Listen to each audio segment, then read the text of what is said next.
You've talked to your best friend 500 times this year. Zero job offers came from those conversations. Then, someone you met once sends you an opportunity that changes everything. Everyone thinks close friends matter most. Wrong. The people you barely know hold more power than the ones you call every day. Here's what nobody tells you about social networks. Stanford sociologist Mark Granovetter studied 282 people who changed jobs. He asked one question: who helped you land this position? The answer broke every assumption. Only 17% got help from close friends or family. Over 80% got help from casual connections. People they barely knew. Former colleagues, old classmates, someone they met once at a conference. Granovetter called this the strength of weak ties. Your closest friends know what you know. They live in your world. Weak ties connect you to different worlds, different information, different opportunities. This is the hidden network rule. Chapter 1. Your 5-friend limit. Most people think relationships work like loyalty points. The closer someone is, the more valuable they are. That's the trap. Your 5 closest friends probably know the same people, work in similar fields, think the same way you do. That's not bad. That's what makes them close. But it's also what limits their value. When was the last time your best friend told you about something completely outside your world? A 2014 study at New York University tracked 3,000 professionals for 2 years. Career breakthroughs didn't come from their inner circle. Not because close friends don't care, because they don't have access to new information. Your best friend can't recommend you for a job they don't know exists. Your weak ties can. You don't need deeper friendships. You need wider bridges. Chapter 2. The Information Echo. Reality operates on rules nobody teaches. Information doesn't flow evenly through networks. Your network determines what reaches you first, what opportunities you hear about, what stays invisible. Close friends share redundant knowledge. You already know what they know. Weak ties bridge information gaps. They bring news from other industries, other cities, other networks you can't access. Granovetter found something uncomfortable. The more time you invest in close relationships, the less new information enters your life. How many people in your contacts could tell you about a field you know nothing about? If that number is low, you're not building a network. You're building an echo chamber. Weak ties break the echo. Chapter 3. The one-message system. Here's where most people fail. They understand weak ties matter.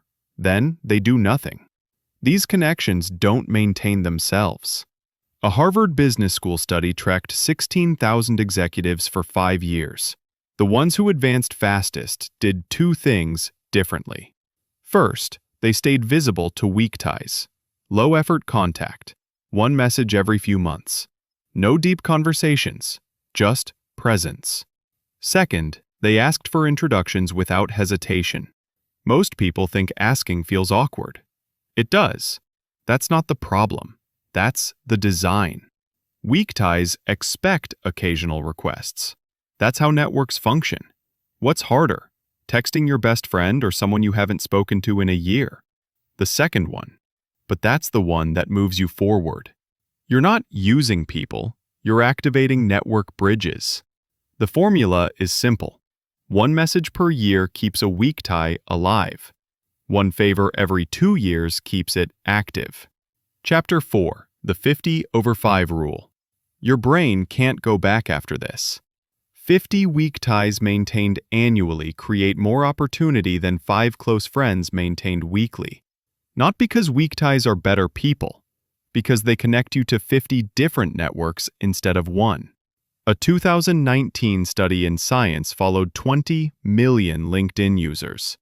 Job mobility correlated with weak tie volume, not close friend depth. The people who changed careers fastest had larger but looser networks. They weren't more social, they were more connected to different information streams. Sociologists call this network diversity. You already know what your 5 closest friends know. You've heard their stories. You work in overlapping circles. Weak ties expose you to what you don't know yet. That's the value. Chapter 5. The Network Reframe. Everyone thinks networking means collecting more contacts. Wrong game. Networking means staying connected to people who operate in worlds you don't. Your close friends are your foundation. Weak ties are your expansion. Both matter, but they serve different functions. Think of it like this.